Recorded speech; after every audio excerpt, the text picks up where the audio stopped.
Natamani tuweze kuangalia kitabu cha Ayubu sura ya 5 fungu la 3, kutumia matoleo matatu kujaribu kufafanua mstari huu.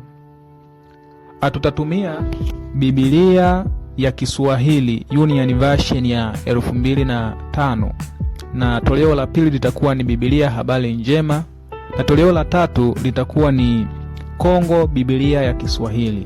Tutatumia Biblia hizi kujaribu kuona zenyewe zinalifafanuaje fungu hili la Ayubu sura ya 5 na mstari wa 3. Sasa twende kwa pamoja tukaangalie fungu hili linakuwa linamaanisha nini. Kwanza kabisa tukianza na Biblia ya Swahili Union Version toleo la 2005, yeye anaelezea hivi kitabu hiki cha Ayubu sura ya 5 na mstari wa 3. Anasema, nimeona wapumbavu wakishusha mizizi, lakini mara niliyalaani maskani yake. Kwa hiyo Ayubu yeye amejaribu kulielezea fungu hili. Kipengele cha mzizi amekitaja kama mzizi, kwamba nimewaona wapumbavu wakishusha mizizi, mara nikailaani maskani yake. Kwa hiyo jambo linalotamani tukaliangalie na kulipatia ufumbuzi wa kina ni swala neno mizizi. Hii mizizi au neno hili mizizi linalenga kitu gani? Neno hili mizizi linamaanisha nini haswa? Maana yake, kwa nini tunajaribu kufafanua fungu hili? Kuna baadhi ya ndugu yangu na rafiki yangu ambaye bado hana uelewa mzuri wa Biblia au bado hajapata kuelewa vizuri fungu hili linamaanisha nini katika Biblia, na mara kwa mara yeye amekuwa kizani ya kwamba fungu hili linaelezea matumizi ya mitishamba au linaruhusu kutumia mitishamba au waganga wa kienyeji.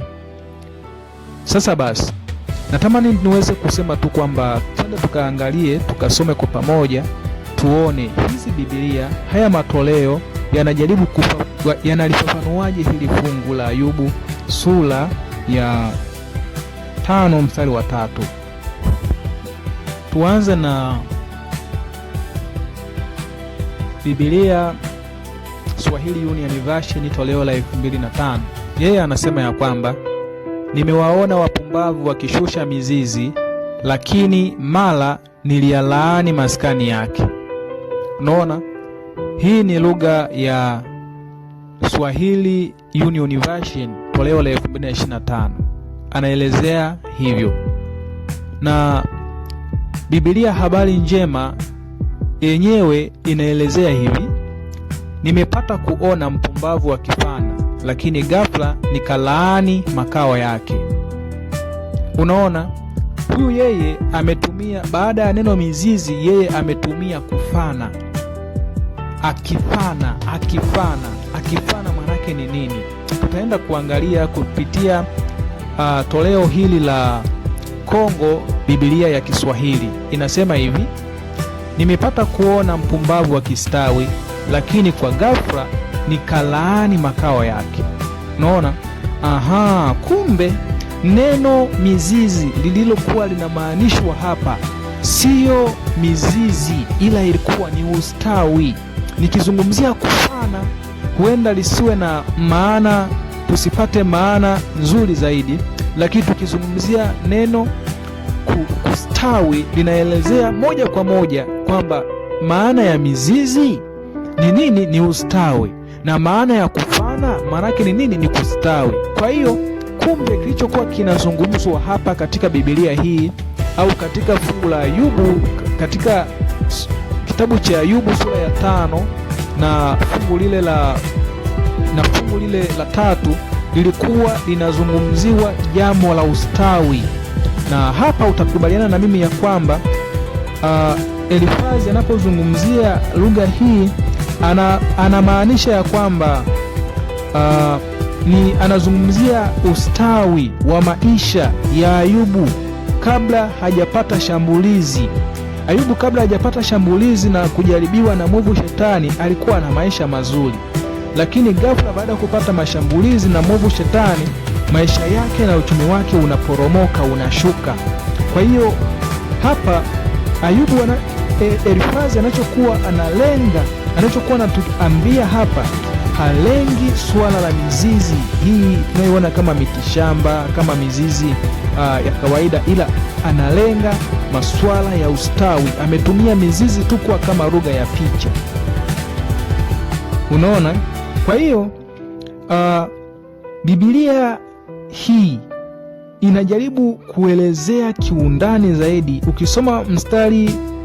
Ukisoma mstari wa kwanza mpaka mstari wa 27 kwenye sura hii ya Ayubu 25 utakutana na ujumbe karibia, kuna jumbe kama 5 au kuna zima kuu 5, na hizi zima 5 ukijaribu kuzisoma kwa umakini hauwezi kukutana na kipengele cha mganga wa kienyeji, labda aliletwa au walienda kuchimba mizizi au walikuwa wamebeba mizizi. Hapana.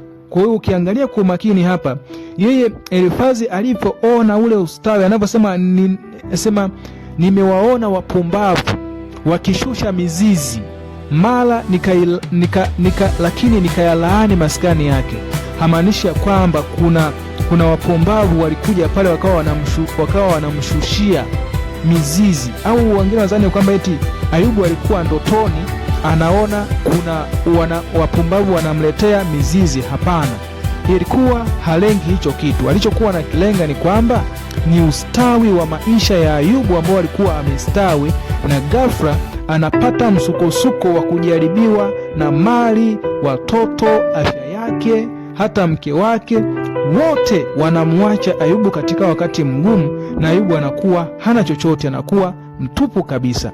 Kwa hiyo ndicho ambacho kilikuwa kinazungumziwa, na tunajua ya kwamba mtu akisha kuwa tajiri labda kwa muda mrefu, ana mali nyingi, akisha filisika anakuaga ni zika kubwa sana katika jamii. Kuna ndicho ambacho Ayubu alikuwa anakipitia. Haya yalikuwa ni maneno ya zihaka na kejeli waliokuwa wa marafiki zake walikuwa wanamuambia Ayubu. Natumaini mpaka sasa utakuwa umejifunza kitu. Mungu akubariki sana.